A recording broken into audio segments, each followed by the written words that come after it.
question. How does the world look like if the illusion of duality is gone from your mind?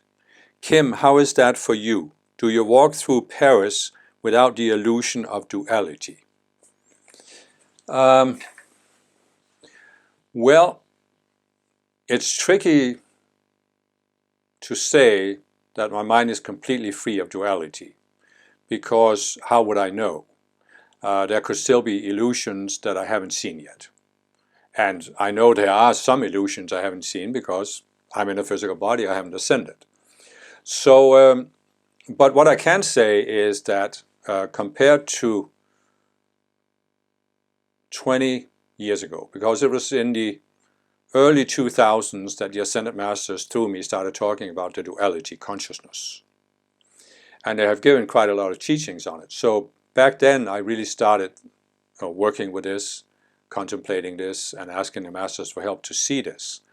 And so I have definitely come a long way since then in terms of overcoming these dualistic illusions. And basically, I would say that the biggest difference, it's almost meaningless to say the biggest, but a very big difference is when I think back to how my mind functioned back then. I had a worldview of how the world was, or how I would like it to be, and my mind was constantly on edge trying to defend that worldview or validate it. So my mind was constantly evaluating every situation, every idea. So I was reading a book. There were some ideas in there. I was constantly evaluating. Is this in accordance with my worldview, or does it threaten my worldview? Is my worldview perhaps wrong? Are there certain elements of it that's wrong? Something that needs to be changed. So this constant projection, like this fear, this sense that new ideas could be a threat. And that's faded away. I mean, I look at ideas as just ideas, And if I have an idea that isn't the highest possible, I want to know, because I want to reach a higher level of awareness than I have right now. So I don't feel threatened by new ideas. I'm not trying to push them away. I embrace new ideas wherever they come from. The other thing is that I don't really have any strong opinions anymore. I don't, in a way you could say I don't have opinions, if you, with an opinion you mean that, well, I think back to when I was 18 years old, I went to a university, and for the first time in my life I encountered some born-again Marxists. And they looked at everything from a Marxist perspective. So they had this very strong opinion that Marx was right and society must function the way Marx described it. So I would call that a strong opinion. But I also, of course, look at myself when I was young. I also had strong opinions about a lot of things. Not just politics, but many different things. And that's basically faded away in a sense that I don't have this, with an opinion I mean, you formulate an idea and then you say, this must be right. I don't have the idea anymore that something must be right. And the reason for this is that I came to a point where I realized that, of course, I have a certain worldview. I have been, for what now? Over 40 years I've been studying Ascended Master teachings. And of course I believe there's validity to these teachings. But it's just that I also realized that, first of all, there is no final ultimate truth that could ever be given on a planet like Earth, because it's, as I've explained elsewhere, an unnatural planet. So I'm not looking for some final, I was when I was younger, that's what I'm saying. I had this idea that there should be a final truth. I remember going through a period where I thought, but there must be something that's true. There must be something, some statement you can make with words that's true. And what I realized later was that any statement made in words is just, it's pointing to something. It's like they talk about in Buddhist circles, where the finger that's pointing to the moon is not the moon. And if you focus your attention on the finger that's pointing, you will not experience the reality that is being pointed to. So what I have realized over the years is that even the teachings of the Ascended Masters, they are limited by words, the limitations of words and the limitations of the collective consciousness. So they are not an absolute truth. The Ascended Masters are not trying to give us an absolute truth. They're actually trying to give us something that can help us connect to their beings. And when you connect to their beings, you have a holistic, all-encompassing experience that's beyond these outer opinions and what can be formulated in words. So I realized that, and the Ascended Masters have actually explained. Now, I started working with them in 2002 to bring forth teachings. And I published 80 books. I have several websites where there's more material that's freely available than in those 80 books. So probably all total, a couple of hundred books filled with material given through me by the Ascended Masters. But the Ascended Masters have explained that all of this is like a spoonful compared to the ocean. In other words, there's so many more teachings that they could give. And that's why I just have overcome this sense that I want something ultimate, I want to have the highest understanding. I have the understanding I have, and I'm always open to new ideas, because I realize that at any moment, the Ascended Masters should give me a high understanding. And it's not that I don't think, it's not that I think that what I know right now is a lie or it's wrong. I realize it's valid enough. But if you say that you're inside a bunker, right?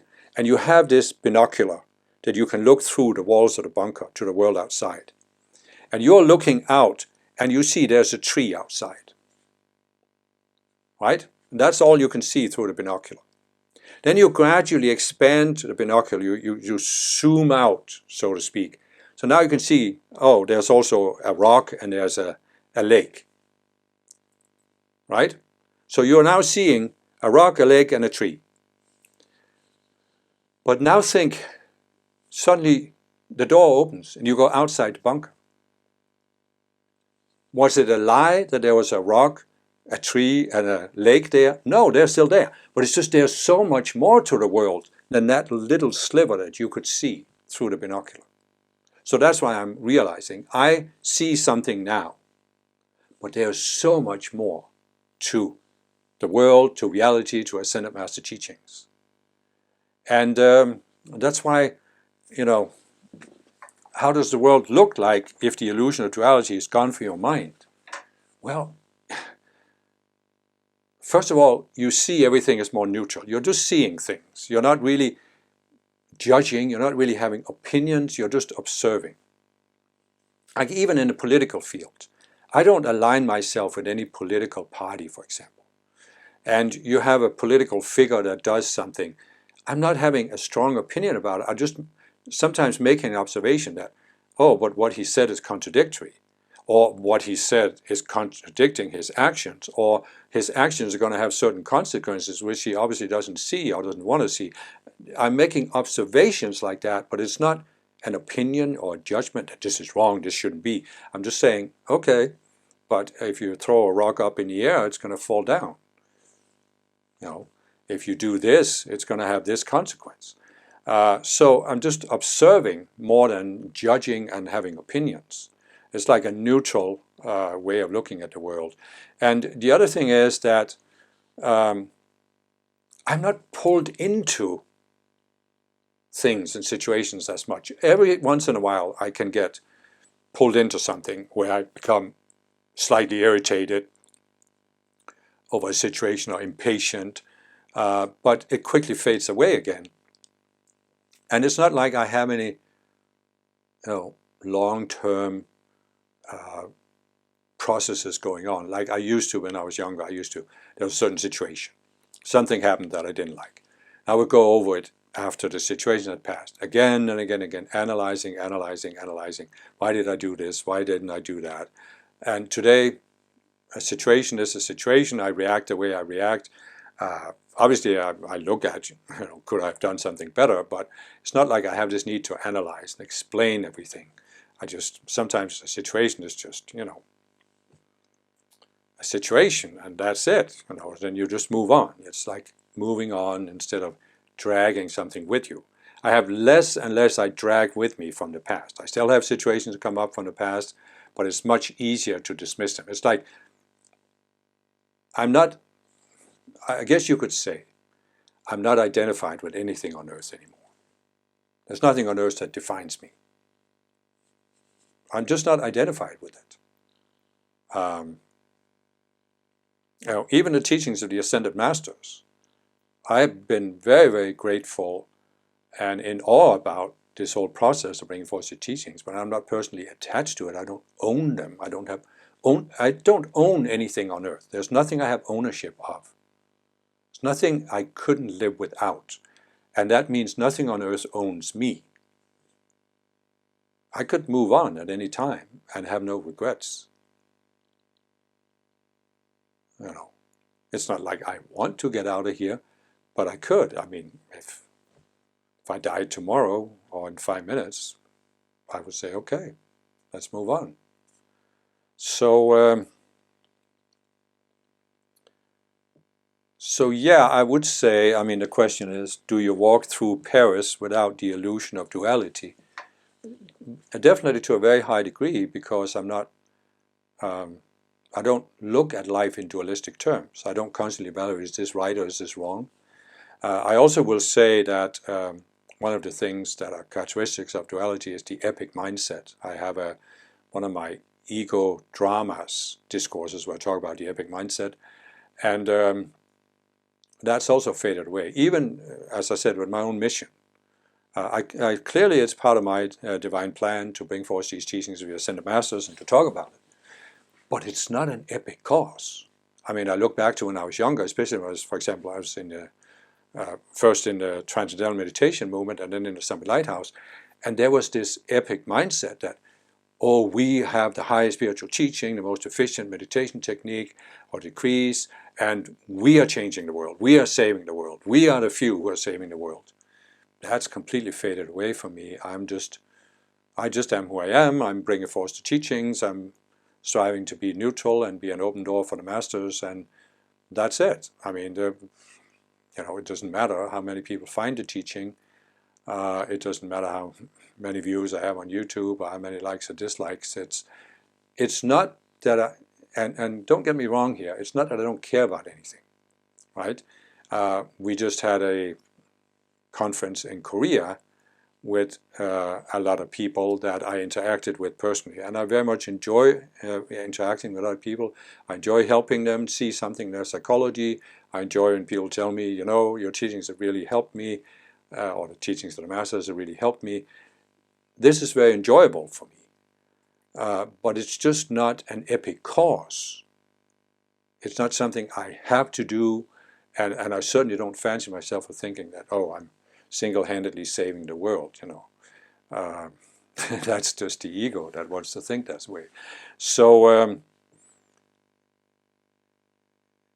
it's one of those things where you have these videos out there about spiritual awakening and spiritual enlightenment. And they are sometimes portrayed as this fantastic, wonderful state of consciousness where everything changes. You are just deliriously happy or in awe or wondering about everything. But to me, as I've talked about in a video where I talk about enlightenment is overrated, what really happens is that you become neutral. Duality is what pulls you into these two opposite extremes, where you're always reacting very strongly. And it's not that you go to a midpoint between the two dualistic reactions, you just transcend the whole scale. And so you just become neutral. And in that neutrality, I'm obviously not unhappy, but I'm not happy in the sense that of the happiness that has an opposite. You see, in duality, happiness is contrasted with unhappiness. And for many people, they feel happy when they have something that other people don't have, for example. But the state of mind you go in when you begin to overcome duality is just neutral. It isn't dualistic. There's no contrast. There's no opposite. And for some people in the beginning, I can see there are people who they go into this state and they become trapped in this, oh, nothing matters, nothing is real, I don't even exist, myself doesn't exist, so I have no self. And I go into this, and I understand that people can get caught in this, but that's not really how I feel it. I just feel there's a certain joy in it. But it's not a joy that has an opposite. It's not a joy that has ups or downs.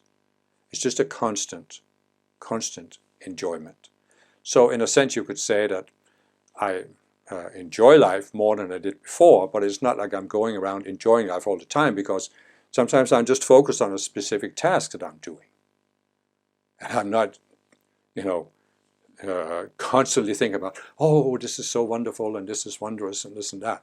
I'm just, focused on mowing the lawn or whatever it may be. So there's probably more than could be said, obviously, but I think this must be enough for now.